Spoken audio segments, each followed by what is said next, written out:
Hey, my name is Flask, and I'm a volunteer with the Girl Scouts of the Green and White Mountains. And I'm here in an undisclosed location in a Vermont state forest. And I've come here to talk to you today about dandelions. Well, all right, Flask, you might be saying. Dandelions, okay, they're pretty, but what's so special about them? Well, I want to tell you that dandelions are kind of an awesome plant. A lot of the time when I'm looking at wild plants, they're plants that take a lot of care to find, or you can only eat part of the plant because the fruits are good but the leaves are poisonous, or the root's good and the rest not so much, or maybe it's a plant you have to harvest carefully because it's ecologically sensitive and you have to know what you're doing so you don't harm the plants, or maybe it's a plant that is an invasive plant and doesn't belong here, and it harms this environment. But dandelions are awesome. Dandelions are non-native, which means they're not from here, but they're also pretty good neighbors. Unless you're worried about how they look in your lawn, they're not harming anything. They're not killing other plants. They're not harmful to animals, and they're edible to people. We can eat the flowers, we can eat the stems, we can eat the leaves, we can eat the buds, we can even eat the root. For a lot of the year you don't really want to eat the leaves because they're bitter, but in the spring they taste pretty good. The flower has a lovely honey smell, and bees love it. Look how beautiful that is. It's actually not just one flower, but it's lots and lots of flowers.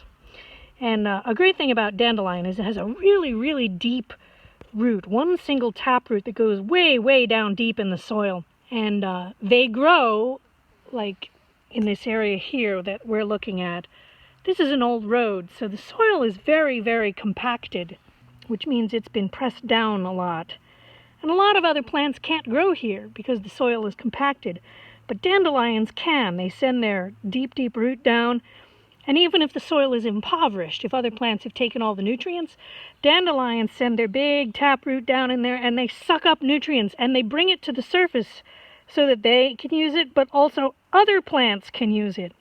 So when you see dandelions, what they're doing there is they're loosening up the soil and they're adding nutrition to it. A lot of plants are like fragile little things, but like dandelions grow everywhere, and you look, it'll bloom now, and then it'll bloom again, and then it's getting ready to bloom again down here, and it will keep blooming through the entire season.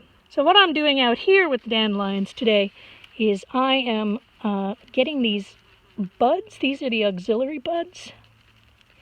Way down deep. Now, that doesn't hurt the plant at all because it's got so many buds, and you can mow it right over with a lawnmower, and it will still come back. But I'm harvesting these buds today because I'm going to make capers. But yeah, dandelions, and this may surprise you, actually belong to the same family as lettuce. If you're ever looking at a wild lettuce, you'll notice it has this same kind of toothed leaf and the long, thin flower stalk with the multiple flower here.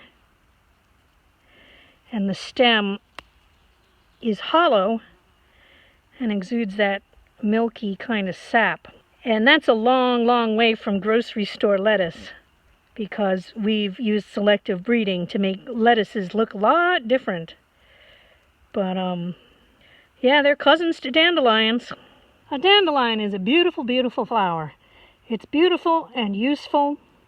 Bees love it. Animals can eat it. You can eat it. And maybe some people don't like the way it looks in their lawn, but oh, I love me a dandelion.